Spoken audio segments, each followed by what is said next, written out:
السلام علیکم ورحمۃ اللہ وبرکاتہ۔ تو آج ہم بات کریں گے حقوق العباد پر۔ حقوق العباد کیا ہے؟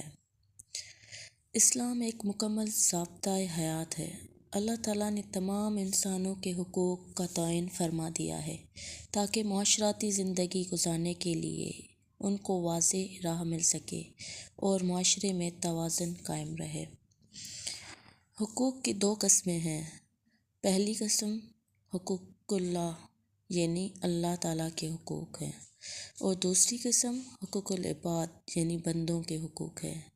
انسانی فطرت کا تقاضا یہ ہے کہ وہ مل جل کر زندگی بسر کرے، ایثار، ہمدردی، محبت سے کام لے، رنج و راحت میں ایک دوسرے کا ساتھ دے تاکہ ایک پرسکون اور اعلیٰ معاشرہ تشکیل پائے۔ انہی اسباب